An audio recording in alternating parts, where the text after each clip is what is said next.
Captain Minjun Park stood in the center of the Galactic Council chamber. The massive room stretched high above him, filled with representatives from across the galaxy.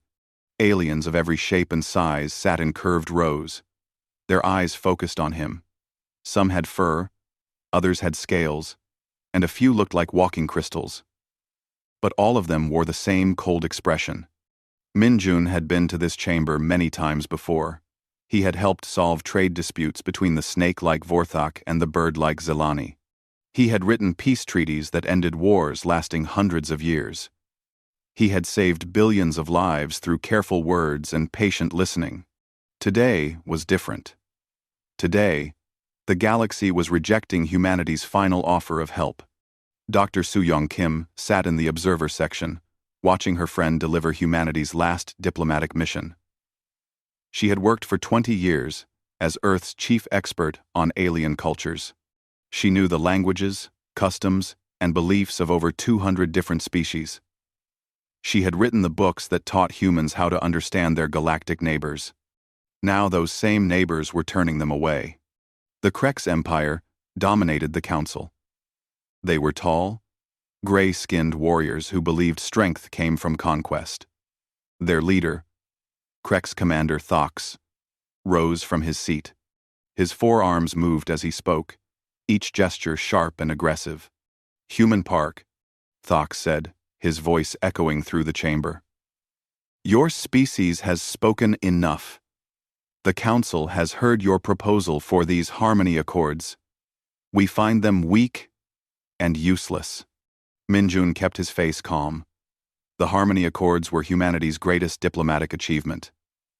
The plan would end the 300-year war between the Vorthak Collective and the Zelani Republic. It used cultural exchange programs, shared research projects, and trade agreements to build trust between the two species. "Commander Thox?" Minjun replied. "The Harmony Accords have already stopped smaller conflicts on 15 worlds. Both the Vorthak and Zelani have agreed to try the program. They only need council approval to begin."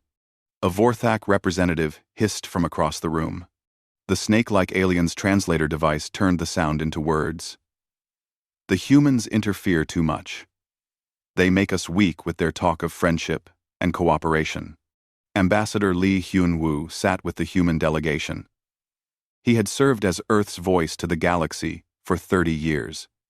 He watched as species humanity had helped turned against them, one by one. The Xylox, who had been saved from a deadly plague by human doctors.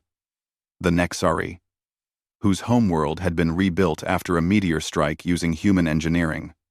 The Corvan, whose civil war had ended through human mediation. All of them now voted against humanity.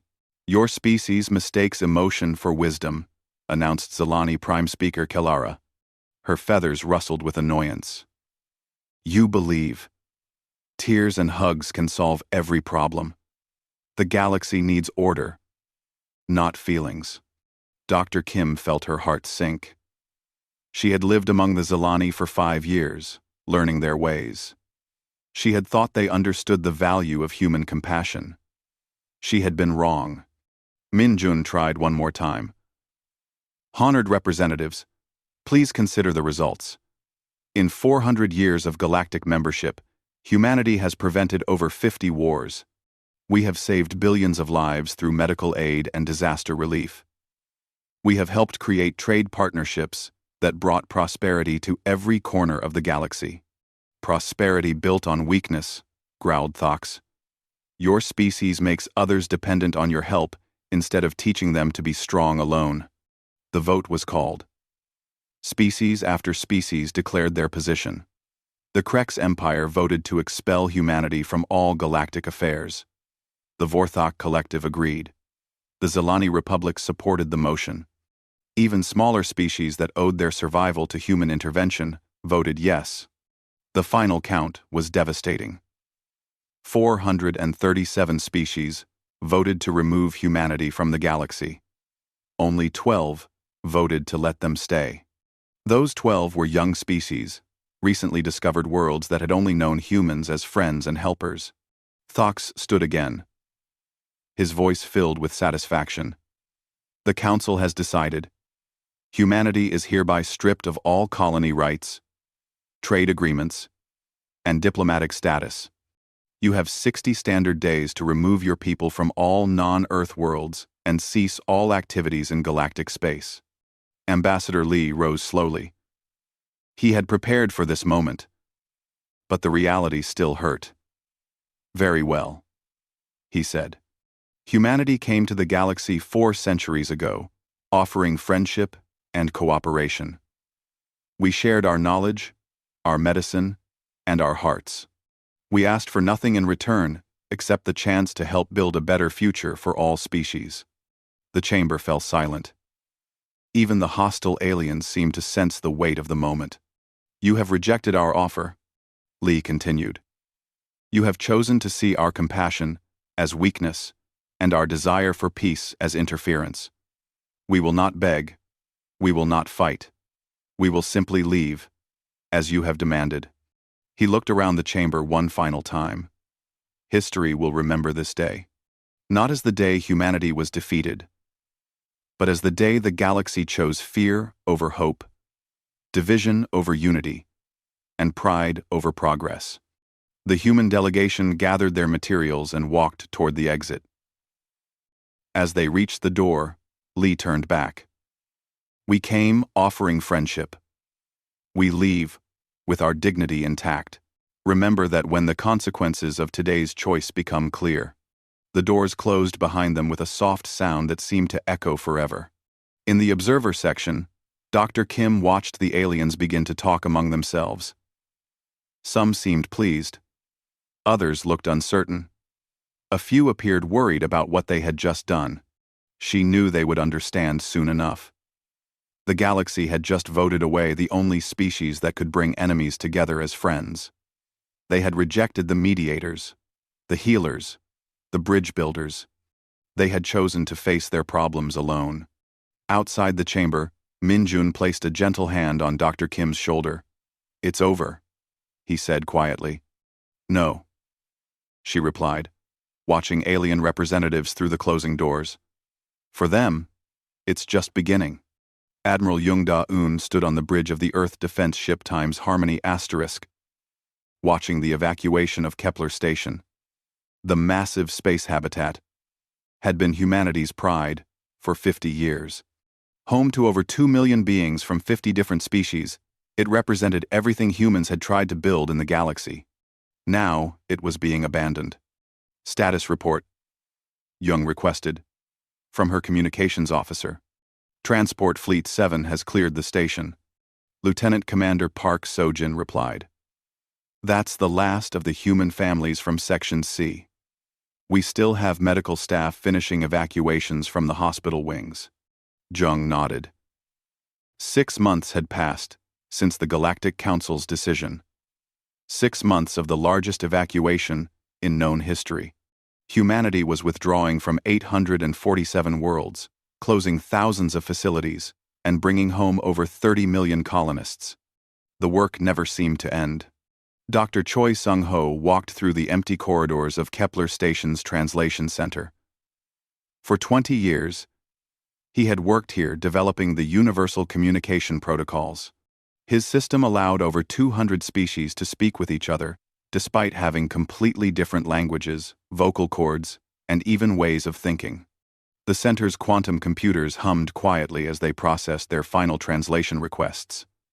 In 3 days, the system would go dark forever. Hundreds of species would lose the ability to communicate clearly with their neighbors. Choi had tried to teach the aliens how to maintain the system themselves. Most showed little interest. They assumed someone else would figure it out. Dr. Choi, called a voice behind him. He turned to see Nexari engineer Vixtal approaching. The crystalline being's body flickered with nervous energy patterns. My people want to know, Vixtal said through the translation system. When you leave, who will maintain the communication networks? Choi felt tired. This same question had been asked by dozens of species. I tried to train replacement teams from every major government. Only the Korvan and Nexari showed real interest in learning. But that's only 2 species, Vixtal protested. The system needs experts from at least 20 different cultures to work properly. Then perhaps, Choi said gently. The council should have thought of that before voting us out. News of the evacuation spread across the galaxy. On the war-torn border between Vorthak and Zelani space, the consequences were already becoming clear. Without human peacekeepers, both sides had immediately escalated their conflict. Commander Vorthak 7 read the casualty reports with growing alarm. 3 star systems had become active battlegrounds in just 2 months. Refugee ships filled with civilians fled the fighting, but there was nowhere for them to go. The human-operated refugee centers were closed. The camps that had sheltered millions of displaced beings for decades were empty. Their medical supplies had been loaded onto human transport ships and taken away. "Where are the civilians supposed to go?" asked his aide. Vorthak 7 had no answer. For 3 centuries, humanity had managed refugee crises across the galaxy. They had built the camps, trained the staff, and organized the supply lines. Now that system was gone. On Zelani Prime, Minister Zethara met with her economic advisors. The reports were worse than anyone had expected. Trade volume has dropped 40%, her chief economist announced. The human-maintained shipping routes are no longer operating. Most species don't know how to navigate the safer paths through the nebula fields. "What about the medical supplies from the outer rim?" Zethara asked. "Delayed indefinitely. The supply chain was entirely dependent on human logistics coordination. Without them, shipments are getting lost, delayed, or sent to the wrong worlds." Zethara stared at the data displays. The Zelani had always been proud of their independence. They had never thought about how much they relied on human systems running quietly in the background. President Yoon Min-seo addressed the people of Earth from the Capitol building in Seoul. Behind her, the great window showed transport ships rising into orbit, carrying the last waves of returning colonists. "My fellow humans," she began. "Today marks the end of our greatest adventure. For 400 years, we have lived among the stars as citizens of the galaxy. We built homes on distant worlds. We made friends with beings unlike ourselves. We shared our knowledge and our hearts with anyone willing to accept them." The president paused, looking directly into the cameras. "That chapter of human history is now closed. The galaxy has chosen to reject our offer of friendship and cooperation. They have made it clear that our presence is no longer welcome." Behind her, another transport ship lifted off, carrying human doctors who had spent decades treating alien patients they would never see again. "Therefore, I announce the beginning of the Exodus Protocol.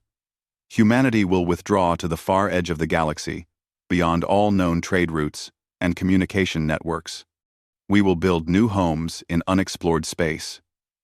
We will create our own future, separate from those who chose to abandon us." Number 4. Engineer Park So-jin supervised the shutdown of the medical complex on Vorthak Station 12. The facility had treated over 50,000 patients annually from dozens of different species. Human doctors had developed treatments for diseases that affected only aliens, never humans. Now the equipment was being packed into containers for transport to Earth. "Please," begged Dr. Vorthak 19. "Leave some of the medical equipment. Our people still get sick. We still need treatment." Park So-jin felt sympathy for the alien doctor. But her orders were clear. "I'm sorry. This equipment was built by humans, maintained by humans, and paid for by human colonies. The council wanted us gone. We're taking everything that belongs to us. But people will die without these machines," Vorthak 19 protested. "Then perhaps," Park said sadly, "your government should have considered that before voting to expel the species that built them." The Kepler station evacuation was nearly complete. Admiral Young watched the last civilian transports depart, carrying families who had lived their entire lives in space. Many of the children had never seen a planet's surface. Now, they were heading to Earth, leaving behind the only home they had ever known. "Admiral," Lieutenant Commander Park reported, We're receiving messages from the station's alien residents. They're asking if they can come with us. Jung felt her heart break a little more. Over the past 6 months, thousands of aliens had requested permission to join the human exodus. Beings who had worked alongside humans, learned from them, and built friendships that crossed species barriers. All requests had been denied. Earth's government had made the decision absolute. Humanity would not risk bringing potential spies or saboteurs to their new home. The betrayal at the council had cut too deep. Send them our regrets, Jung ordered. Remind them that their own governments chose this separation. As the Harmony Times prepared to leave Kepler Station forever, Jung received a final message from Earth Command. The Exodus fleet was ready.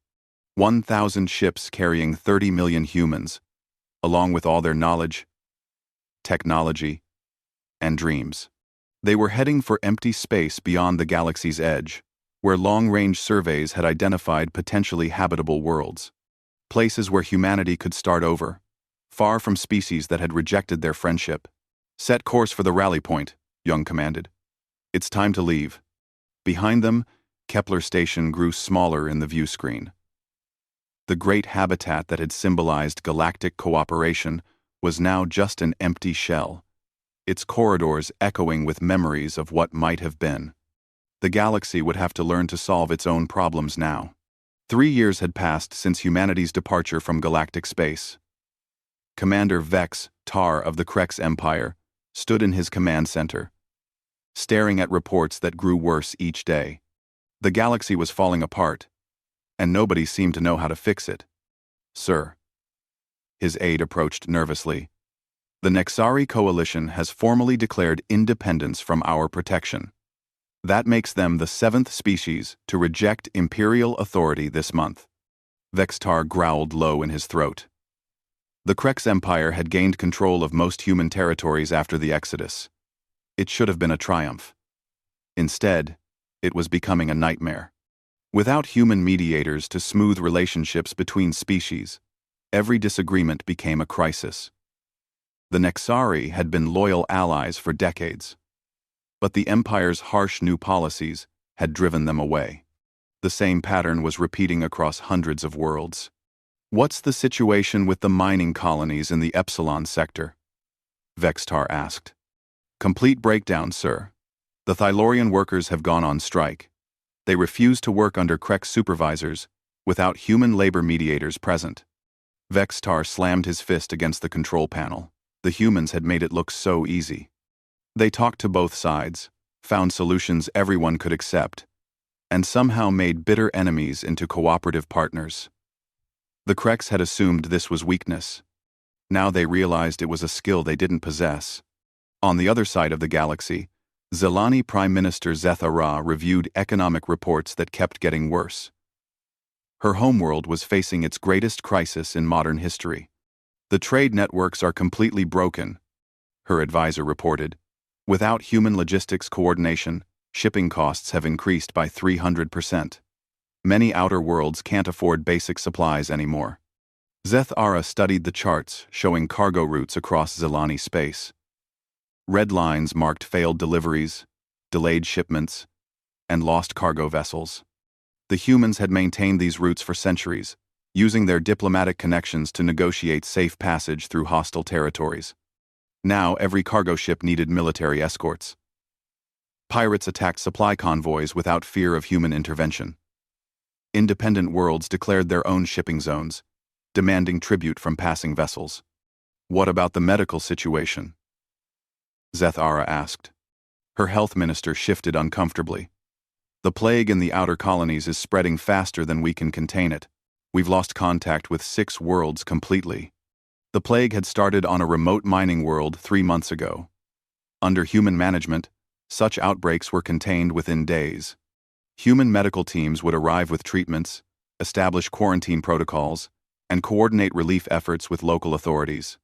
Without humans, the plague spread from world to world, as infected refugees fled the disease zones. Local governments had no experience handling such crises. They panicked, closed borders randomly, and made the situation worse. Dr. Vorthak 9 analyzed data in the collective's primary research facility. As the Vorthak's chief analyst, her job was to understand patterns and predict outcomes. The patterns she saw now terrified her. Cooperation indices are down 78% across all measured categories, she reported to the Collective Council. Interspecies trade has declined by 60%. Active conflicts have increased by 400%. Endpoint. The Council of Voices listened in silence. The Vorthak Collective prided itself on logical decision-making, based on accurate data. The data was now telling them they had made a terrible mistake. Most concerning, Dr. Vorthak 9 continued, is the complete breakdown of the universal communication protocols. Without human maintenance, translation errors have increased by over 1,000%. End quote. Rum. The Moses. This was perhaps the most serious problem. Species were literally unable to understand each other anymore. Diplomatic meetings ended in confusion when translation systems failed. Trade negotiations collapsed when important details were mistranslated. Military communications between allied fleets resulted in friendly fire incidents. What about our war with the Zelani? Asked Collective Voice Thar. Casualties have increased dramatically. Without human peacekeeping forces maintaining the neutral zones, both sides are escalating rapidly. We estimate the conflict will consume 12 star systems within the year. The Vorthak-Zelani War had been a low-level border dispute for 3 centuries. Human peacekeepers had contained the fighting to unpopulated systems, preventing it from spreading to civilian areas. They had also facilitated prisoner exchanges, humanitarian aid, and occasional ceasefires. Without human intervention, the war was becoming total. Both sides attacked civilian targets. Refugee ships were destroyed. Ancient treaties were abandoned. The conflict was spreading to involve neutral species as desperate governments chose sides. Captain Min Jun Park received another batch of desperate messages on his exploration vessel New Hope ***. The ship was part of humanity's deep space survey fleet, mapping potential colony worlds in unexplored regions beyond the galaxy's edge. Sir, his communications officer reported, we're receiving 47 priority requests for humanitarian assistance. The Nexari are begging for medical aid to treat a disease outbreak. The Korvan government wants us to mediate their territorial dispute with the Thylorians. Enough, Minjun interrupted. What's Earth Command's response? The same as always, sir. Absolute isolation. No contact. No assistance. No exceptions. Minjun stared out at the alien stars of their new home region. Earth's government had made the policy clear. Humanity would not risk being betrayed again. They would build their new civilization far from species that had rejected their friendship. But it was hard to ignore the suffering they had left behind. Sir, his science officer added quietly, long-range sensors are detecting signs of massive refugee movements in our former territory. The displacement appears to involve billions of beings. Minjun closed his eyes.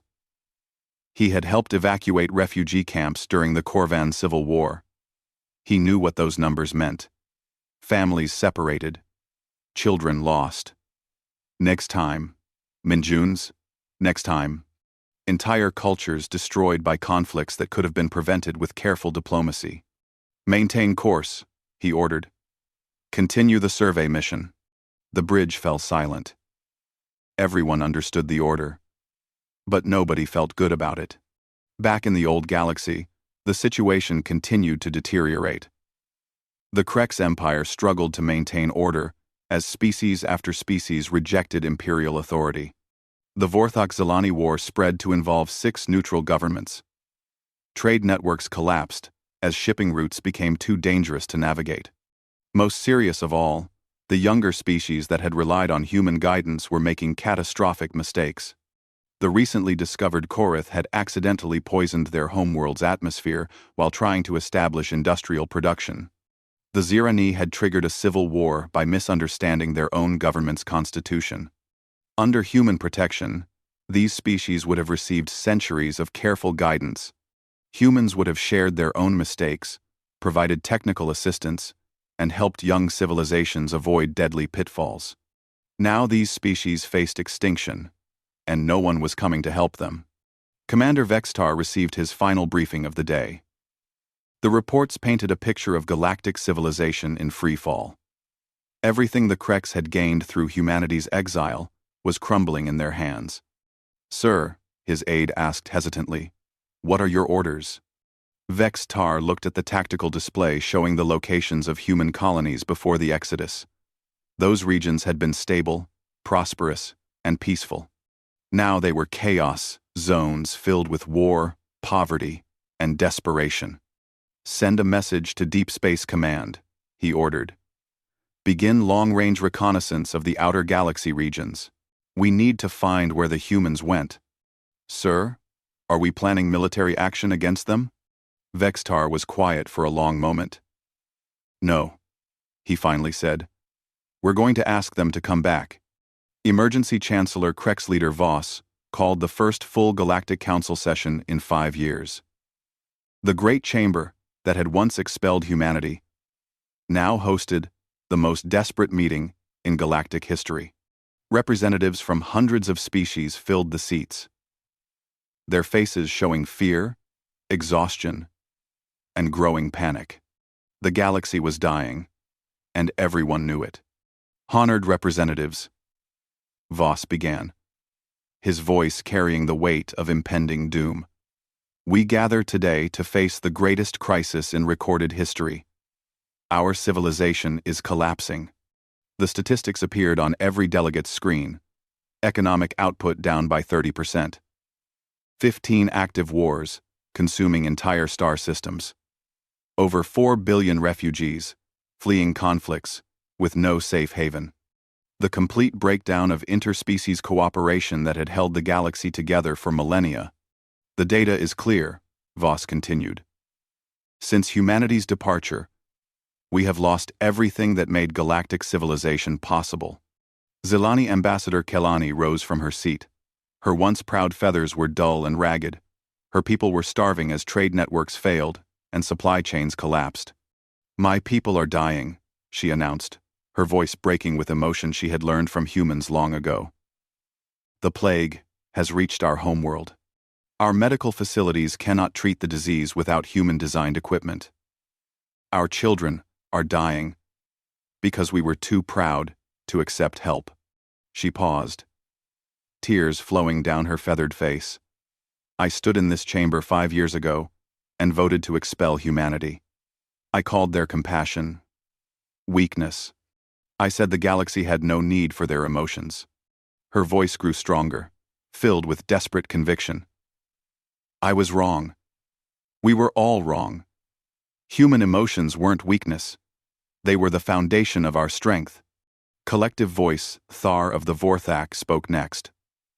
The normally logical species had run detailed analyses of their situation. The conclusions were horrifying. "Our research indicates that humanity prevented an average of 200 conflicts annually through diplomatic intervention," Thar reported. "They operated 15,000 medical facilities providing care for species across the galaxy. They maintained critical supply chains connecting over 800 worlds. They were the only species capable of creating lasting peace between hostile cultures." The chamber fell silent as the numbers sank in. 200 prevented conflicts per year. For 4 centuries, humanity had quietly stopped 80,000 wars from starting. "Without human intervention," Thar continued, "galactic civilization cannot sustain itself. We lack the skills, knowledge, and most importantly, the wisdom that only humans possessed." Former Kreks commander Thox stood slowly. The alien who had led the vote to expel humanity looked aged and broken. His military career had ended in disgrace as the territories under his control descended into chaos. "I destroyed the galaxy," he said simply. "I convinced this council that human compassion was weakness. I believed that strength came only from conquest and dominance. I was wrong. and my mistake has doomed us all. He looked around the chamber at species that were suffering because of decisions he had influenced. Humans were the glue that held our civilization together. They were the healers, the mediators, the bridge builders. They were the ones who could make enemies into friends, who could find hope in hopeless situations. Thox sat down heavily. And we threw them away because we mistook their greatest strength for weakness. Chancellor Voss authorized Deep Space Search Protocol, Gamma. Every available ship would join the search for humanity's new home. It was the largest exploration effort in galactic history, driven by pure desperation.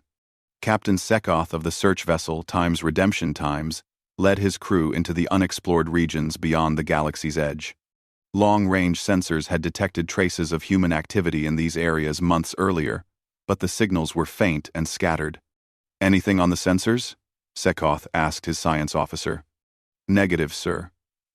We've checked 17 star systems so far. No sign of human colonies, ships, or activity." Sekoth stared at the star charts. Humanity had vanished completely. A civilization of 30 million people, 1,000 ships, and centuries of accumulated knowledge had disappeared into the void. "Sir," his communications officer called out, "I'm detecting a signal beacon in this system. It's broadcasting on human frequencies." The crew gathered around the main view screen as they approached the beacon. It was a simple message buoy, floating alone in empty space. The message it contained was brief and devastating. "To any species seeking humanity," the recorded voice of Admiral Jung Dayun said, "we are beyond your reach now. We have found new worlds among distant stars, far from the galaxy that rejected us. We will not return. We will not answer your calls. Learn to solve your own problems, as you insisted you could." The beacon shut down after delivering its message, its power cells exhausted. "That's it," Sekoth whispered. "They're really gone." Back on Vorthak Prime, Dr. Vorthak 9 compiled her final report on the search efforts. Over 300 ships had explored thousands of star systems. They had found abandoned human installations, empty space stations, and a few more message beacons. But no trace of where humanity had actually gone. "The humans planned their departure carefully," she reported to the Collective Council. "They destroyed all navigation records, eliminated tracking beacons, and chose a destination completely outside our sensor range. They do not want to be found." The news spread across the galaxy like a plague of despair. Humanity was gone, forever. The species that had held galactic civilization together for 4 centuries had vanished into the unknown, leaving their former neighbors to face collapse alone. On worlds across the galaxy, monuments began appearing. Simple markers remembering what had been lost. On Nexari Prime, crystalline beings carved human names into memorial walls. On Korvan stations, aliens maintained empty chairs in their council chambers, hoping humans might someday return to fill them. Zelani historian Keith Mora began her life's work, documenting everything humanity had contributed to galactic civilization. The project would take decades to complete, but she was determined to preserve the memory of what the galaxy had thrown away. "They saved the Xylox from extinction when the plague struck their homeworld," she dictated to her recording system. "They rebuilt Nexari Prime after the meteor impact. They ended the Corvan Civil War through patient mediation. They created the universal communication protocols that allowed all species to understand each other." The list went on and on. Pages of contributions, innovations, and acts of compassion that had shaped galactic history. Each entry was another reminder of the irreplaceable loss. They were the first species to offer aid without demanding payment. Keith Mora continued. The first to share their medical knowledge freely with anyone who needed it. The first to risk their own lives protecting species they had just met. As she worked, messages continued to arrive from across the galaxy. Desperate pleas for help that would never be answered. Requests for mediation in conflicts that would destroy civilizations. calls for medical assistance for plagues that would claim billions of lives. All of them ignored. Humanity was beyond reach, beyond hearing, beyond caring about the species that had betrayed their friendship. Chancellor Voss received the final report on Search Protocol Gamma. Every ship had returned empty-handed. Humanity had disappeared completely, taking with them the knowledge and wisdom that had made galactic civilization possible. "What are your orders, Chancellor?" his aide asked. Voss looked out at the stars through his office window. Somewhere, out there, humanity was building a new civilization. They were creating new homes, making new friends, and sharing their gifts with species that appreciated them. "Prepare a galaxy-wide broadcast," Voss ordered. "All species, all frequencies." "What message should we send?" Voss was quiet for a long moment. "Tell them we're sorry. Tell them we were wrong. Tell them we understand now what we lost." He paused, knowing the words would reach only empty space. "And tell them we would give anything to have them back." 10 years had passed since humanity's departure. The galaxy had found a new balance, but it was a fragile peace built on exhaustion rather than understanding. Wars had ended not through treaties, but because too many soldiers had died for anyone to continue fighting. Former Krex Commander Thax tended his memorial garden on the remote world of Epsilon 7. Among the stone monuments dedicated to extinct species, he had placed a simple marker made from earth granite salvaged from an abandoned human colony. "To humanity," the inscription read. "We didn't know what we had until it was gone." Every morning, Thax watered the small earth flowers he had managed to keep alive around the monument. Other aliens came to visit the memorial, leaving tokens and messages they hoped somehow would reach the humans they had lost. The galaxy remembered now. Too late, but they remembered. Zelani historian Quethmora finished the final entry in her great work, The Human Chronicle. The massive document contained over 50,000 pages detailing humanity's contributions to galactic civilization. It would be distributed to every world, translated into every language, and taught in every school. "In 400 years of galactic membership," she wrote in her conclusion, "humanity saved an estimated 80 billion lives through medical intervention and disaster relief. They prevented the extinction of 57 species through direct action and support. They created the philosophical and legal foundations for modern interspecies cooperation." She paused, looking out at the stars through her study window. "Most importantly, they taught us that strength comes not from conquest or dominance, but from the ability to bring others together. They showed us that true power lies in making enemies into friends, in choosing compassion over cruelty, and in believing that different species could work together toward common goals." The historian's work had revealed something even more painful than humanity's contributions. It showed how many opportunities the galaxy had wasted to learn from them. Humans had offered to teach their diplomatic methods, share their medical knowledge, and explain their approach to conflict resolution. Most species had ignored these offers. Now that knowledge was gone forever.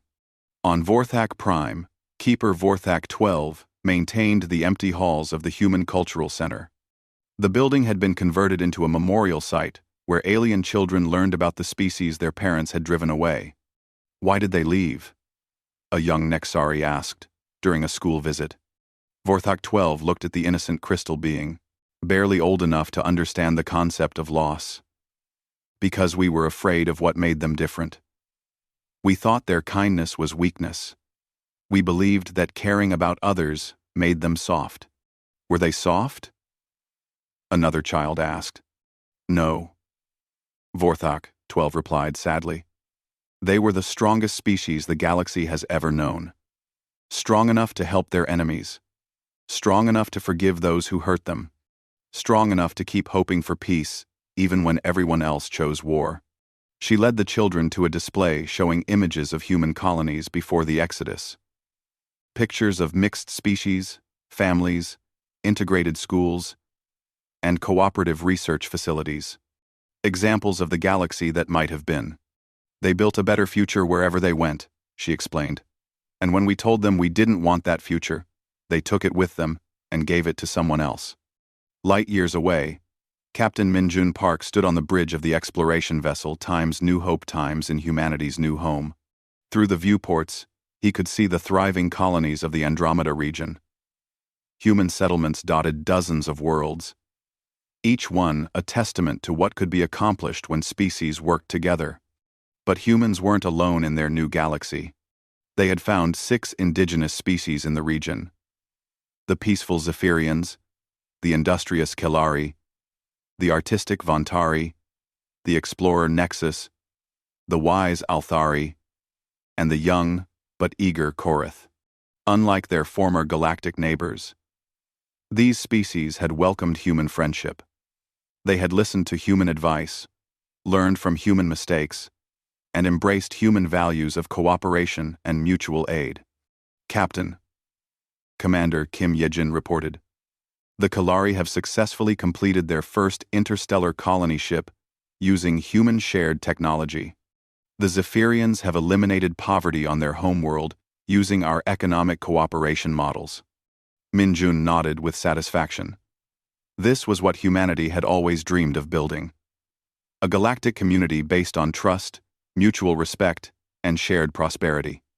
Any word from the long-range sensors? He asked. Still monitoring our old galaxy, sir. The signals are faint, but we can detect increased military activity. The Krex Empire appears to be fracturing. Multiple species are declaring independence.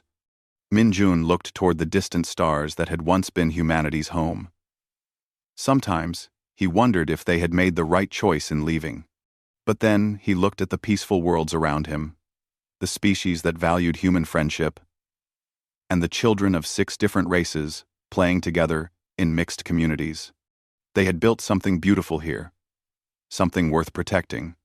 Continue monitoring, he ordered, but maintain our isolation protocol. On Earth, President Yoon Min-seo addressed the human colonies on the anniversary of the Exodus. Her hair was gray now, aged by the weight of leading humanity through its greatest transition. 10 years ago, we were forced to choose between our dignity and our desire to help others, she said. We chose dignity. We chose to build our future among species that wanted our friendship, rather than beg for acceptance from those who rejected us. Behind her, displays showed the thriving human colonies scattered across their new region of space. Cities built with alien partners. Research stations where multiple species worked together on projects that benefited everyone. Trade networks based on mutual profit rather than exploitation. Today, humanity thrives. We have not forgotten the pain of leaving our old home, but we have found something better. We have found partners who value what we bring to the galaxy. She paused, looking directly into the camera. To any of our former neighbors who might somehow hear this message, we wish you well. We hope you have learned to work together. We hope you have found peace. But we will not return. Our future lies among the stars we have chosen, with the friends who chose us in return. In the old galaxy, Chancellor Voss received the final report on galactic stability. The news was grim, but not surprising. The Krex Empire had split into 17 separate territories. The Vorthok-Zelani War had finally ended, but only because both species were too exhausted to continue fighting. Dozens of younger species faced extinction without the guidance they had once received from humans. Trade remained a fraction of what it had been during humanity's time. Medical care was primitive compared to human standards. Diplomatic relations between species were fragile and often collapsed over minor disputes. The galaxy survived, but it did not thrive. Any response to our latest communication attempts? Voss asked. Nothing, sir. Our messages to human space are either ignored or blocked entirely. They've made it clear they consider that chapter of their history closed. Voss walked to his office window and looked out at the stars. Somewhere in the vast cosmos, humanity was building the civilization they had always envisioned. They were sharing their gifts with species that appreciated them. They were creating the peaceful, cooperative future they had tried to build here. And the old galaxy would never be part of it. Sir? His aide prompted. Nothing. Voss replied quietly. There's nothing left to do but live with the consequences of our choices. Captain Min-jun Park, now an elderly man, stood one final time on the bridge of the Times New Hope asterisk. His replacement, Captain Lee Da-young, would take command tomorrow. A new generation of humans born in the new galaxy would continue the work of building a better future. Any regrets, sir? Commander Kim asked as they prepared for the change of command ceremony. Min-jun looked out at the stars of their new home. Human children played in mixed-species schools. Alien partners worked alongside human engineers and doctors. 6 different species had learned to trust each other because humans had shown them how. In the distance, long-range sensors still monitored signals from their old galaxy. The readings showed a civilization struggling to survive without the wisdom it had rejected. No, Min-jun said finally. Some mistakes can never be undone. Some losses are permanent. But we've built something beautiful here. Something worth having. He turned away from the displays showing their former home. Let them remember us if they wish. But our future is here now, among the stars we've chosen, and the friends who chose us in return. The galaxy they had left behind watched the cosmos in silence, forever diminished by humanity's absence. And in the vast space between the galaxies, the echo of what might have been drifted endlessly through the void